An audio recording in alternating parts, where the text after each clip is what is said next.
बिस्मिल्लाहिर्रहमानिर्रहीम। अस्सलाम वालेकुम नाज़रीन, आप देख रहे हैं सरेआम न्यूज़। थाना ककराली में लाकानूनियत अपने पूरे अरूज पर, कत्लो गारतगिरी, ज़मीनों पर कब्जे, इंसानियत सो सलूब रोज़ का मामूल बन गया। थाना ककराली के गांव खुराना पीर गाजी में जायदाद की हवस में अंधे सगे चाचा का भतीजे की बीवी और बेटियों पर इंसानियत सो जुल्म सितम। अपने बेटों और दो कस नामालूम अफराद के अमराक कमाद के खेत में घात लगाकर कातलाना हमला कर दिया।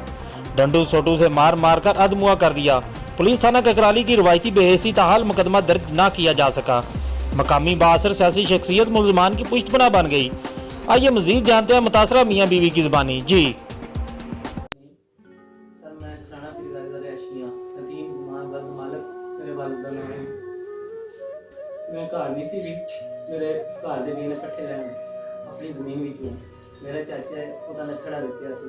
उन्होंने मेरे बीवी नूं मेरियां बेटियां नाल बहुत ज़्यादा जुल्म किया।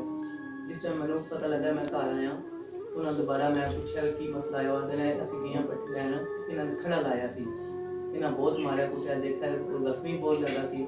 इस तो पहले भी असीं थाने विच 2-4 बारी दरखास्त भी दी है, परिया तौर भी बैठे हाँ। ये साडी जमीन है, इन्हें ली सी मेरे को पट्ठे बीजण वास्ते। दोबारा मैं भी अपने पट्ठे लैके आउंदा था ते ये हुण कब्जा करना चाहते। मैं इन्होंने कहा मेरी जमीन ना तुसीं कब्जा करो, मेरी हो।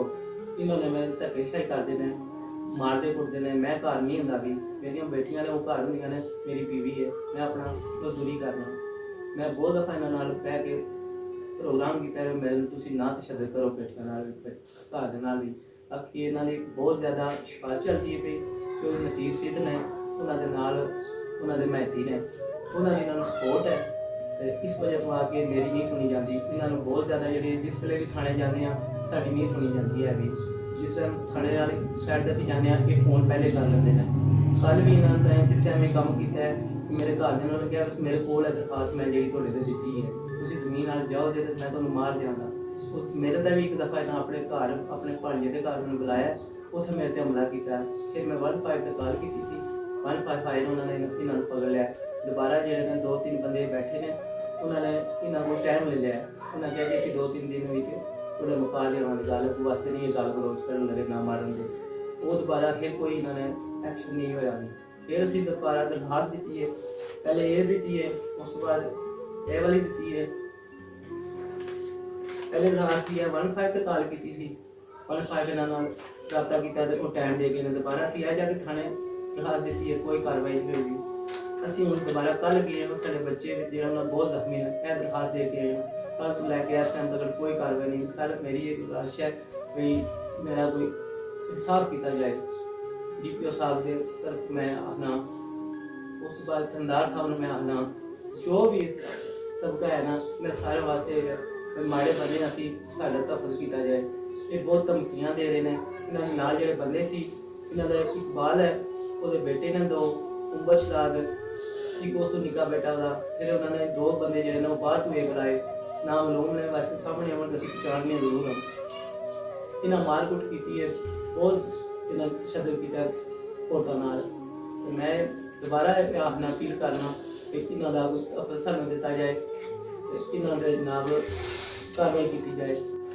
मेरा भी मैं 15 पे कॉल की है, मेरा नाम लिखन होया। मैं 15 जिस दिन मैं अगे पट्ठे लैन गई उस दिन मेरे साथ तशद्दुद किया। उस दिन इन्होंने मेरे नाल 15 पे कॉल की पुलिस आई है। इन्होंने टाइम ले लिया लेकिन सीधा दा जफर है जट उन्हें टाइम लिया। इकबाल ने साइन भी करी ताकि मैं इन्होंने अज बाद कोई नाल टकरिया जाने ते कोई मैं नाल जुर्म शुरू करने वाला। ਅਸੀਂ ਫਿਰ ਦਰਖਾਸਤ ਦਿੱਤੀ ਐ जी कोई कार्रवाई नहीं हुई है। कल ऐ कल तशद्दुद किया ने कल दी है दरखास्त दे के कोई नहीं कार्रवाई हुई है। ਜਿਹੜੇ स्नेह नजर है वो इन्हां दे कोल खलो के टकरे च जिवें मोबाइल खोंदे ने बच्ची कोल साडे नाल जो जुर्म करदे ने बेसां जुल्म करदे ने पे स्नेह नजर है ते हान मैं दी जनानी शबाना ये वीडियो बनांदे ने पे कोल खलो के ਜਿਹੜੇ ने इन्हां नूं पूछा जाए नहीं इनका कॉर्पोरेट का कोई है वीडियो कॉल ही बना देते हैं वीडियो पेश करनी है और आपको पता लग जाता कि सारी वीडियो बनाते हैं मेरे बेटे